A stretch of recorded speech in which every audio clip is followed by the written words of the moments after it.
믿음으로 야곱은 죽을 때 요셉의 각 아들에게 축복하고 그 지팡이 머리에 의지하여 경배하였으며 코로나19와 무더위 가운데 항상 건강과 믿음 안에서 승리하는 삶을 사시길 간절히 소망합니다. 우리 온라인과 또 이렇게 현장에서 우리가 예배를 드린데 우리 옆분들과 좀 인사할까요? 이 세상에서 가장 소중한 분들이십니다. 옆분들 앞뒤분 인사할까요? 이 세상에서 가장 소중한 분들이십니다. 네, 주님의 이름으로 축복합니다. 우리가 계속해서 히브리서 11장을 통해서 믿음의 사람들이라고 하는 시리즈 설교를 계속해서 은혜를 나누고 있습니다. 히브리서 11장 정말 이 믿음의 사람들 통해서 하나님께서 우리에게 주시고자 하는 귀한 메시지가 무엇일까? 저도 말씀을 준비하면 준비할수록 저에게도 많은 깨달음을 주게 합니다. 참 우리가 구약 성경에 나오는 많은 사람들이지만 히브리서 기자가 이 사람들 통해서 이 사람들이 어떤 삶을 살았고 이제는 우리 신약 시대의 사람들이 우리가 어떤 삶을 본받고 살아가야 되는지를 우리에게 잘 교훈해 주고 있다는 것이 참 많은 도전이 되고 깨달음이 됩니다. 그래서 오늘 저는 여러분들이 오늘 야곱의 믿음이라고 하는 말씀을 통해서 여러분의 삶이 다시 한번 도전받고 우리들도 하나님 안에서 믿음을 끝까지 달려가고 자녀들을 축복하고 하나님을 경배하는 삶을 살아가는 여러분 되시기를 간절히 소망하며 오늘의 말씀을 이제 전하고자 합니다. 우리가 이제 이 히브리서 11장의 내용이지만 이 야곱의 내용을 알려면 다시 창세기로 좀 넘어가야 됩니다. 이 창세기 49장을 보면 야곱이 이제 12아들들을 축복하는 장면이 나옵니다. 그 부분도 우리에게 매우 중요한데 그리고 그 앞장 이 48장에 보면 오늘 이 히브리서 11장 21절에 나오는 내용과 똑같은 내용이 등장을 합니다. 바로 이제 야곱이 요셉의 두 아들 므낫세와 에브라임을 축복하는 장면이 등장을 하죠. 왜 히브리서 기자는 이 장면을 이 창세기 48장을 주목하면서 기록을 했을까? 야곱의 파란만장한 인생, 그의 삶 속에 여러 교훈과 도전되는 내용들이 많은데 왜 자녀들을 이렇게 축복하는 내용들, 손주까지 축복하는 내용들을 집중적으로 다루고 있을까? 여기에는 우리에게 전해주고 싶은 귀한 메시지가 있다는 것입니다. 사랑하는 여러분, 이 내용을 우리가 결론적으로 쭉 보면 히브리서 13장 7절을 보면 이 믿음의 사람들의 결론을 이야기합니다. 우리 한번 같이 읽겠습니다. 히브리서 13장 7절입니다. 시작. 하나님의 말씀을 너에게 일러주고 너희를 인도하던 자들을 생각하며 그들의 행실의 결말을 주의하여 보고 그들의 믿음을 본받으라. 아멘. 이것이 히브리서의 결론입니다. 히브리서 기자는 믿음을 과정으로 보고 있고요. 그 과정의 끝을 보아야 그 사람이 믿음의 사람인지 아닌지를 알 수 있다는 거죠. 그래서 예수님을 믿고 우리가 그분을 닮은 인격과 삶으로 변화되는 것은요, 단 한순간이 아닙니다. 계속 끝까지, 이것을 영어로 lifelong process라고 얘기하는데 평생에 걸쳐서 주님 부르실 그날까지 신앙생활을 잘해야 된다라는 것을 우리에게 전해주고 싶은 거예요. 그래서 오늘 본문도 보면 어떻게 시작합니까? 믿음으로 야곱은 이라고 시작하면서 죽을 때라고 얘기하는 거예요. 왜 죽을 때일까? 그는 죽을 때라도 믿음으로 끝까지 신앙을 지켰던 사람이다 라는 것을 우리에게 전해주고 싶은 거예요. 저는 여러분들이 이 말씀을 통해서 정말 하나님께서 주시는 귀한 교훈을 얻기를 원합니다. 그래서 잠시 우리가 중요한 것은 잠시 열심을 내는 게 중요한 것이 아니라 주의 일을 제대로 해보겠다고 거창하게 계획만 세우는 것이 중요한 것이 아니라 히브리서 기자는 아브라함, 이삭, 야곱의 결말을 주목하면서 그들이 끝까지 믿음으로 살았습니다. 우리들도 끝까지 주님을 섬기는 예수 그리스도의 자녀가 되어야 됩니다라는 것을 전해주고 있다는 거죠. 그럼을 통해서 오늘 야곱이 어떻게 해서 이렇게 끝까지 믿음의 여정을 걸을 수 있었을까? 이것을 우리가 도전받기 원합니다. 그래서 첫째는요, 우리가 야곱의 인생 속에서 볼 수 있는 귀의 신앙 고백을 한번 살펴봅시다. 여러분 창세기 48장 28절에 보면 그 인생을 이렇게 회고해요. 우리 조상의 나그네의 길을 세월에 미치지 못하나 험악한 세월을 보내었나이다 라고 고백을 해요. 자신의 인생을 되돌아보니까 험악한 세월이었다는 거예요. 그렇겠죠. 험악한 세월인 거 우리가 너무나 잘 알고 있죠.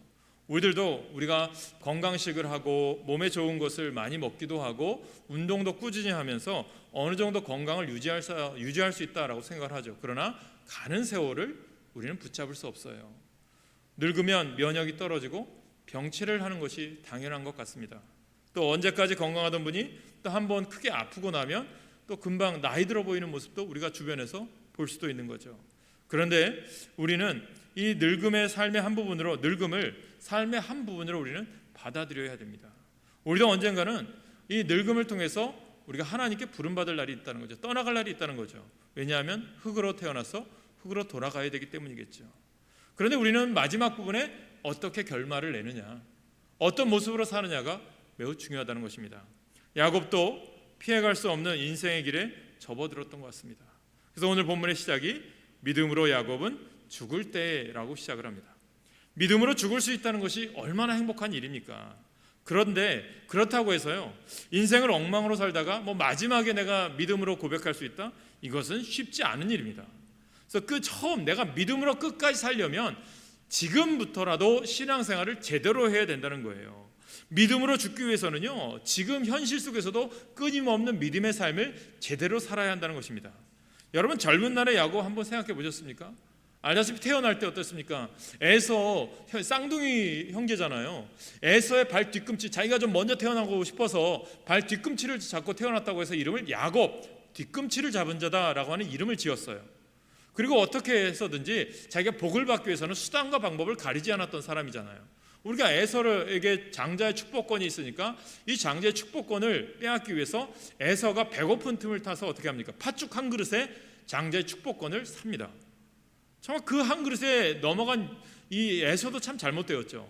여기서 우리의 교훈은 에서가 이렇게 이 속인 야곱이 나쁘고 속아 넘어간 에서도 나쁘다, 이런 결말을 내기보다는 여기서 주는 교훈은 뭐냐면, 여러분 에서의 교훈을 통해서 얻는 것은요, 여러분, 우리가 내가 힘들고 어려울 때 육신의 배고픔 또 육신의 만족을 위해서 여러분 영적인 복을 놓쳐서는 안 된다는 거예요. 이것을 여러분들이 정확히 아셔야 됩니다. 내가 힘들고 어렵다고 해서 거룩한 주일을 포기해서는 안 된다는 거예요. 우리가 온라인으로 예배를 드리고 이렇게 현장에서 예배 드리는데 이 시간이 가장 귀한 것이 우리가 깨달으셔야 된다는 것입니다.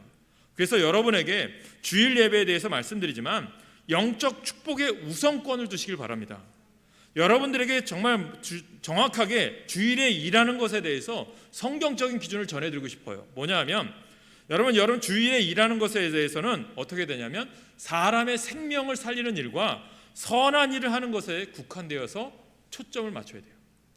예를 들면 주일에 수술해야 되는 의사, 주일에 버스 운전을 해야 되는 버스 기사, 여러분 생명을 살리고 선한 일을 하는 일에는 주일에 예배를 못 드릴 수도 있겠죠. 그러나 그 사람들은 온라인으로 예배를 드리겠죠. 여러분, 그래서 우리가 항상 무슨 의미를 드리고자, 무슨 뜻을 전하고자 싶으냐면, 여러분들에게 항상 영적 축복에 대한 우선순위를 두셔야 돼요. 에서가 어떠해서 이렇게 영적인 축복의 우선순위를 두지 못하니까 배고픔에 쉽게 자신의 축복권을 팔아버렸잖아요. 이런 것을 우리는 범하지 말아야 된다는 거예요. 저는 여러분들이 거룩한 주일을 지켜야 된다는 이 사명감을 여러분들이 잊지 마시기를 바랍니다. 여러분, 야곱의 이름을 말씀드린 것처럼 발 뒤꿈치를 잡은 자라고 말씀드렸어요. 그런데 그가 어떻게 됩니까? 이제 하나님을 만나면서 그의 인생이 변하게 되죠. 그의 이름도 바뀌죠. 어떻게 바뀝니까? 이스라엘로 바뀝니다. 이스라엘의 뜻이 무엇입니까? 하나님의 다스림을 받는 자, 하나님의 통치를 받는 자라는 거예요. 여러분, 우리가 예수 그리스도를 만났다라는 것의 가장 큰 중심은 이제는 내 가치관, 내 모든 것이 누구의 뜻을 따라요? 하나님의 다스림, 예수 그리스도의 다스림 따라 살아가는 것이 참된 믿는 자임을 여러분들이 명심하시기 바랍니다. 여러분, 창세기 48장에 보면 야곱이 애굽에 이민으로 온 지 이제 17년이 지나요. 요셉을 통해서 다 이민을 왔잖아요. 이제는 늙고 병들고 눈도 제대로 보이지 않았어요. 아마 아버지가 병들었다는 소식을 듣고 이 요셉이 두 아들과 함께 이제 아버지를 문병 온 것 같습니다. 이 야곱은 힘을 내어서 침대에서 일어나 앉아요.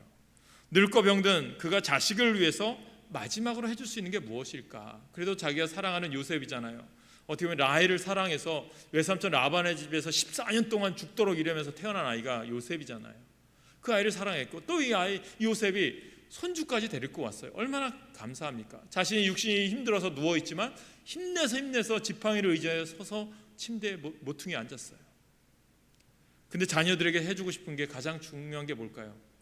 야, 내 재산이 얼마고 내가 가진 게 얼마야, 그런 삶의 모든 그런 물질이나 아니면 세상 어떻게 살아가야 돼 이런 것을 가르쳐 주는 게 아니라 무엇을 가르쳐 줍니까? 영적인 복을 가르쳐 주는 거예요. 하나님의 복의 줄기가 흐르는 곳은 야곱이었던 거예요. 자녀를 믿음으로 키우는 것, 자녀들에게 줄 수 있는 가장 축복의 유산은 믿음입니다.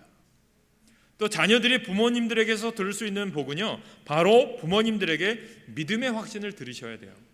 여러분들에게 숙제를 드리지만, 만약에 우리 연세 드신 부모님들이 아니면 여러분들 자녀들에게 똑같은 내용이겠죠. 뭐 부모님이 요양병원에 계시거나 몸이 힘드신 분들에게는 꼭 자녀들이 꼭 갈 때마다 우리 부모님들에게 믿음의 확신을 한번 물어보세요. 예수 믿으셔야 됩니다. 오늘 주님이 부르셔도 천국 갈 확신이 있습니까? 꼭 물으셔야 돼요.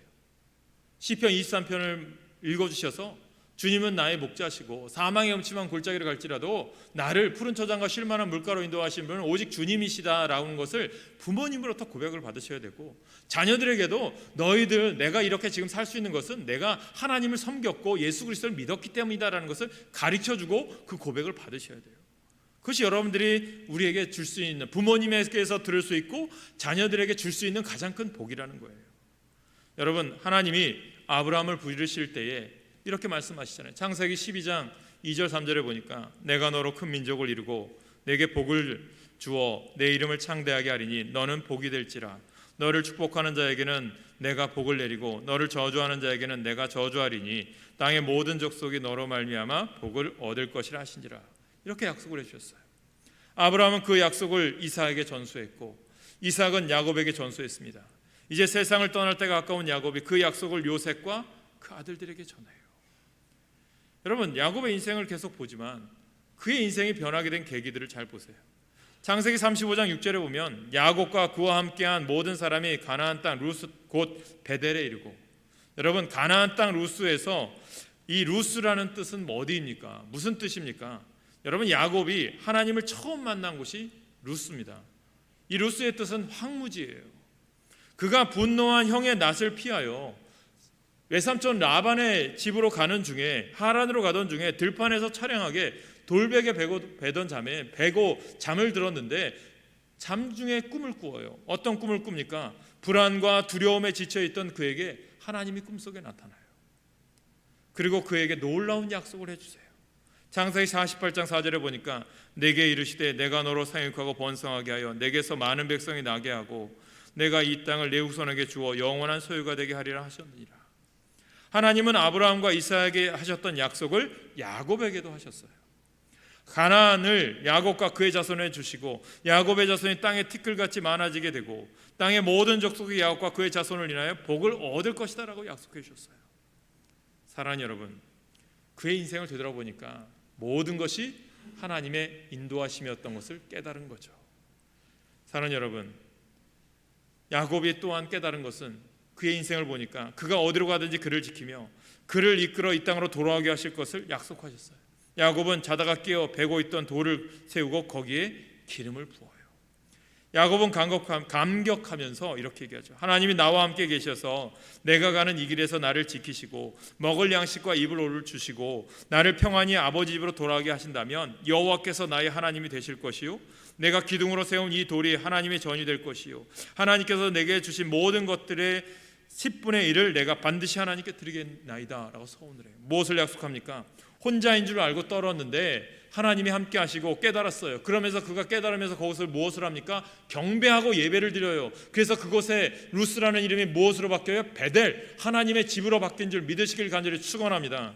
저는 여러분들이 이러한 축복이 넘치시길 간절히 축원합니다. 그래서 여러분들이 집이, 여러분들의 가정이 베델로 바뀌셔야 됩니다. 그래서 여러분들이 가는 곳곳이 여러분들이 황무지 같잖아요. 지금 코로나로 시대로 또 여러분 환경이 어려운 시대에 살아가요. 그러나 이곳이 황무지일지라도 주님이 나와 함께 하심으로 가정이 베델이요 내가 일하는 곳이 베델이요 내 기업이 베델임을 깨닫게 되길 간절히 축원합니다. 그 일을 위해서 여러분, 저와 여러분을 부르셨던 거예요. 그래서 이 요셉이 깨달아서 그것을 이제 바로 무엇으로 삼습니까? 베델로 삼은 거죠. 사랑하는 여러분, 우리들이 야곱의 77세의 집을 떠났으니 이제 147세가 되었다고 한다면 70년의 세월이 흘렀어요. 그동안 야곱은 자기 욕심대로 사느라고 스스로 인생을 험악하게 만들었어요. 그런데 이제 죽을 때가 되어서 다시 그 시절을 생각해 보니 그때가 자기 인생의 가장 큰 복된 순간이었던 것을 깨달았죠. 복을 복으로 볼 수 있는 영적인 눈이 떠지는데 야곱은 한평생을 걸렸어요. 야곱의 고백을 지금 요셉이 듣고 요셉의 아들들도 듣고 있어요. 야곱은 육체의 눈이 어두워서 보지 못할 때 영적인 눈이 더 밝아진 것 같아요. 영적인 세계를 보는 눈은 육체의 나이와 상관이 없습니다. 오히려 눈뜬 장님이 많은 것이 영적 세계에서는 흔한 일인 것 같아요. 사랑하는 여러분, 우리도 야곱처럼 나이가 들수록 우리의 신앙이 더욱더 깊어지기를 간절히 소망합니다. 여러분, 나무는요 세월이 갈수록 속이 텅 빈 고목이 되지만, 그러나 우리 믿음의 사람들은 나이가 들수록 신앙의 고목이 아니라 신앙의 거목이 되시길 간절히 소망합니다. 그래서 우리들이 신앙이 어떻게 해야 돼요? 그냥 확 끓었다가 확 씻는 냄비 신앙이 아니라, 여러분들 우리가 잘 아는, 여러분들 어르신들 좋아하는 뚝배기 신앙이 되셔야 돼요. 서서히 끓어가면서 끝까지 끓는 그 신앙의 열기를 식히지 않고 주님을 향한 열정을 식지 않는 믿음의 삶을 살아가는 뚝배기 신앙이 됩시다. 할렐루야.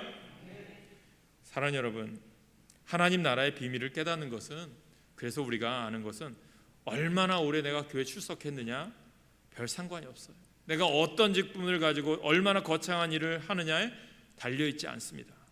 우리는 야곱의 인생의 마지막 길에서 깨달은 영적 진리를 간증하는 자리에 있어요. 야곱이 전해주는 영적 세계의 비밀을 우리들도 깨달으셔야 돼요. 우리도 야곱과 같은 깨달음, 이 깨어짐이 우리 가운데 필요합니다. 이왕이면 야곱처럼 저는 여러분들이 드리고 싶어요. 너무 늦게 깨닫지 마시고 내가 지금 한 살이라도 하루라도 빨리 깨달아져서 이 남은 때 나에게 주어진 삶, 아니 2021년도 이제 7월 이제 지나고 8월이잖아요. 7개월 동안 어떻게 지내왔는지 정말 모르겠지만 이제 앞으로 8월 1일 오늘부터 앞으로의 남은 삶은 야곱처럼 축복의 인생, 자녀를 축복해주고 가정을 복주고 우리가 믿음으로 예배의 삶을 살아가고 하나님을 경배하는 삶을 살아가므로 자녀들이 복받고 여러분들이 복받는 믿음의 가문, 명문가를 이루시길 간절히 축원합니다. 저 두 번째 야곱의 축복의 이야기가 있어요. 여기까지 말한 야곱이 요셉에게 물어요. 이들이 누구냐? 아마 육적인 눈이 어두우니까 요셉이 데려온 사람이 손주인지 모른 것 같아요. 요셉이 하나님이 여기서 내게 주신 아들들입니다 라는 거죠. 요셉은 자신이 노예로 팔려와 고난을 당하던 시절에 하나님께서 자신을 지켜주고 계셨다는 것을 고백하면서, 그리고는 하나님이 우리들의 자녀를 우리에게 축복으로 주셨어요 고백하는 거죠. 부자간의 믿음으로 대화를 나누며 영적으로 교통하는 것들이 얼마나 복된지 몰라요. 또 자녀를 주신 것이 하나님의 복임을, 어려울 때 자녀 주신 것을 복임을 깨닫고 자녀들에게 그냥 혼자 가도 되는데 손주들을 데리고 가서 아버지의 복을 받고 싶은 마음, 이것이 요셉의 믿음 아닙니까? 저는 여러분들의 믿음이 그런 믿음이 되셔야 돼요.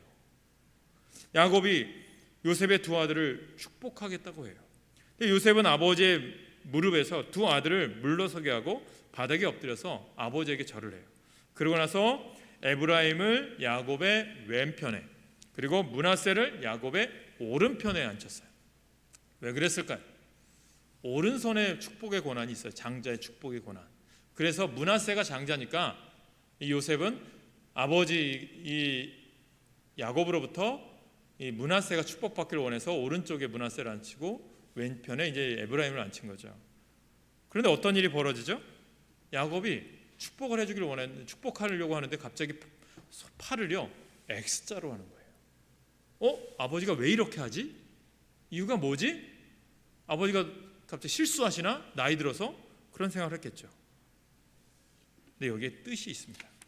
설명하겠지만, 이제 여기 축복하는 과정 가운데 이렇게 고백을 해요. 창세기 48장 15절에 16절에 보면, 그가 요셉을 위하여 축복하여 이르되 내 조부 아브라함과 아버지 이삭이 섬기던 하나님, 나의 출생으로부터 지금까지 나를 기르신 하나님, 나를 모든 환난에서 건지신 여호와의 사자께서 이 아이들에게 복을 주시오며 이들로 내 이름과 내 조상 아브라함과 이삭의 이름으로 칭하게 하시오며 이들이 세상에서 번식하게 되기를 원하나이다. 아멘. 축복을 해주는데 그냥 너 복 받아라 이렇게 한 게 아니에요. 아브라함의 하나님, 이삭의 하나님, 나와 함께 하셨던 하나님이라고 얘기해요. 여기 단어들이 중요한 단어가 나와요. 세 가지 수식어가 있어요. 뭐냐면 첫째는 섬기던이란 말이에요. 섬기던. 이 말은 시편 1편과 연결되어 있어요. 시편 1편을 보면 악인들의 꾀를 따르지 아니하며 되어 있어요. 그러니까 여기서 섬기다는 말은 따르다는 말과 같은 단어예요. 원어로 보니까 영어로는 walk, 걷다라는 의미예요. 그러니까 아브라함은 하란을 떠난 이후로 힘들다고 다시 돌아가지 않습니다. 물론 실패하여 넘어질 때도 있었고요, 연약할 때도 있었고 두려워서 거짓말할 때도 있었어요.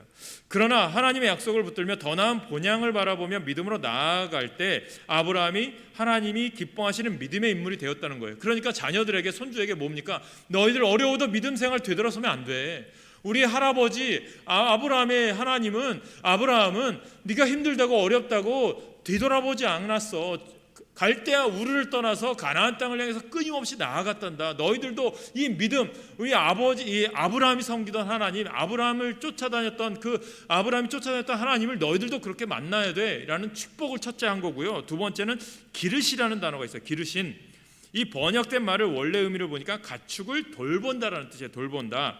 야곱이 그동안 살아온 자신의 인생을 돌아보니까 하나님은 목자처럼 자신을 보호하시고 인도하셨다는 고백이에요. 그러니까 또한 야곱이 자기 욕심대로 살다 보니까 수많은 위험과 두려움에 처해 있었잖아요. 그러니까 자녀들에게 너희들 돌보시는 분은 누구예요? 하나님이시란다. 그 축복이 너에게 임하기 원한다. 그 다음 세 번째 단어는 뭡니까? 건진다는 말을 써요. 야곱이 환난과 고난 가운데 자신의 인생을 되돌아보니까 자기를 건지신 분이 누구예요? 하나님이시라는 거예요. 건진다는 말을 번역된 히브리어는 구속이라는 뜻이에요. 구속. 그러니까 구약 시대에는 이 하나님 이 구속이라는 뜻이 무엇이냐면 대신해서 값을 지불한다는 거예요. 그러니까 야곱이 죄 지었고 어렵고 힘들 때 하나님께서 나를 살리시기 위해서 짐승의 피로 제사를 드리게 하신 것처럼 하나님은 분명히 너희들에게도 복되게 하시고 너희들을 구속하실 거야. 그것을 믿어라라는 거죠. 온순 말로 얘기하면 우리 신약 시대는 뭡니까? 우리는 예수를 믿어요. 누구를 통해서 구속된 거예요? 예수 그리스도의 보혈로 구속된 겁니다. 그러므로 나는 이제는 하나님의 자녀임을 날마다 명심하며 사시길 간절히 축원합니다. 야곱의 축복이 바로 여러분들에게 임한 줄 믿으시길 바랍니다. 그리고 그 축복을 여러분들의 자녀들에게 주셔야 된다는 거예요. 그러므로 여러분, 우리는 예수 그리스도를 통해 건진받은 인생, 그러므로 감사하며 살아야죠. 우리는. 그러니까 야곱이 환난을 지나는 동안에 하나님은 늘 야곱의 구속자가 되셨다고 고백합니다. 위기의 순간마다 하나님께서 건져주시고 말씀해 주셨으며 만나주셨다는 거예요.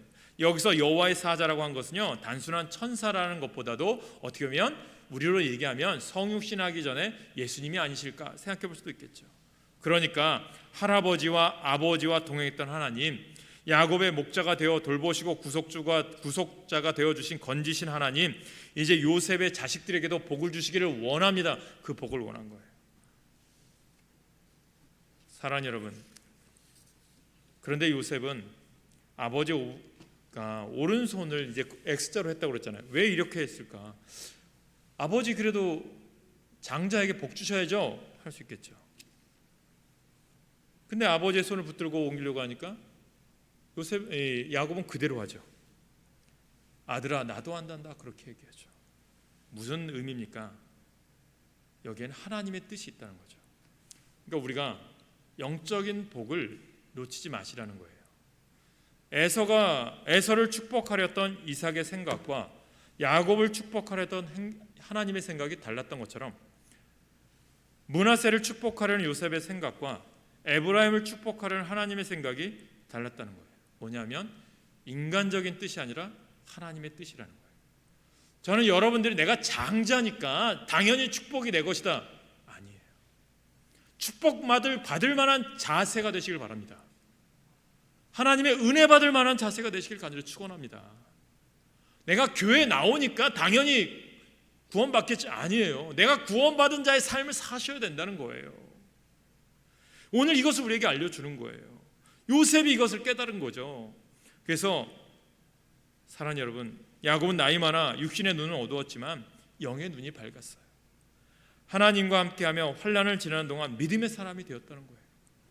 한 번은 시카고의 부자가 이 시카고의 넓은 땅에다가 내가 좀 이 양조장을 세워야 되겠다 계획을 세운 거예요.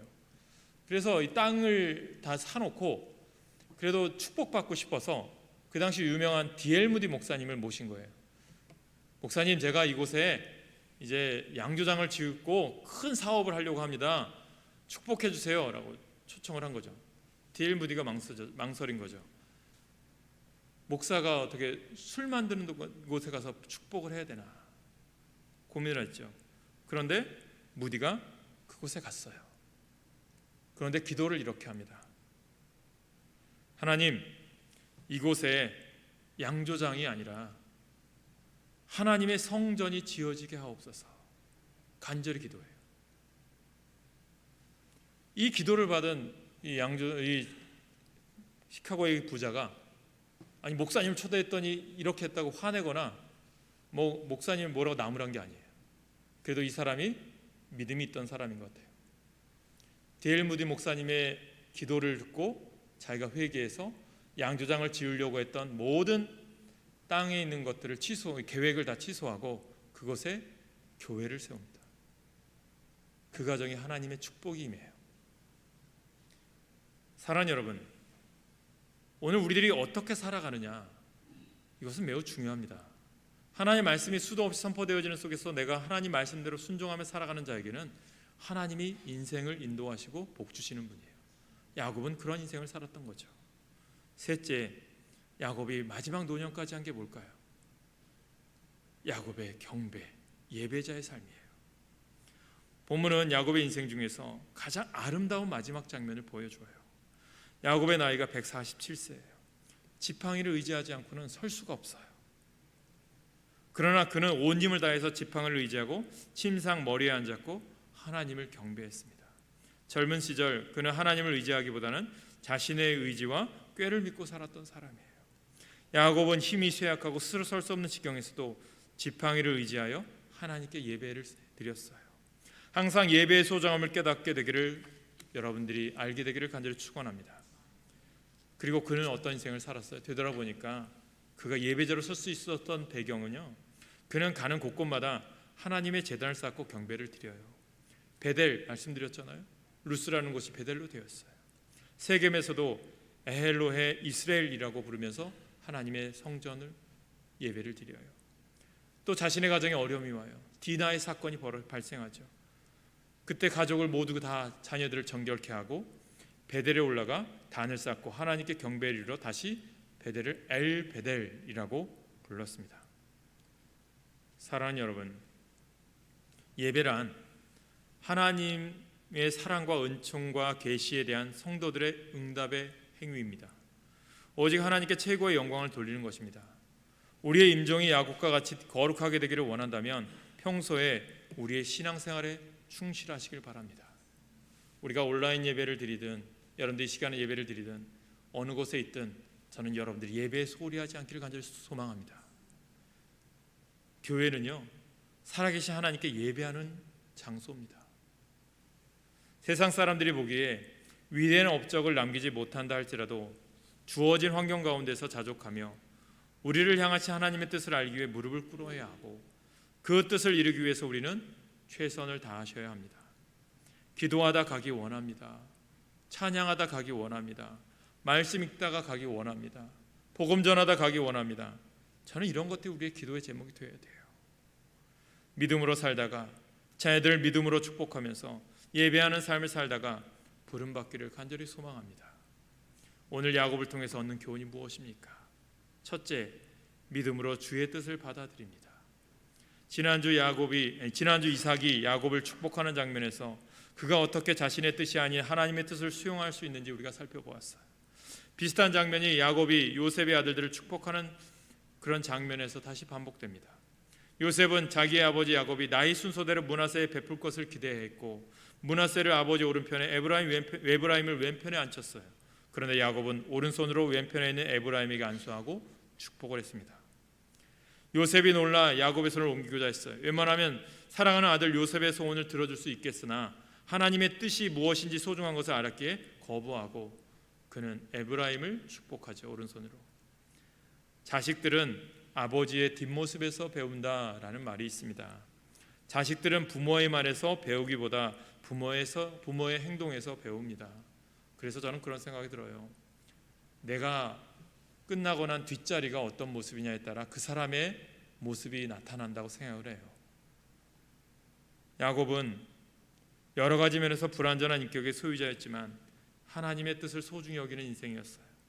사람들은 하나님의 뜻을 알기 위해 무릎 꿇기보다는 자기의 이익과 성공에 집착해 있고, 하나님의 뜻을 준행하기보다는 자신의 이름을 내고 업적을 쌓는 일에 관심을 많이 가져요. 그러나 세상적으로 볼 때 대단한 업적을 남기지 못했어도 하나님의 뜻을 알았고 살았다면 그 사람은 하나님이 기뻐하시는 믿음의 사람입니다.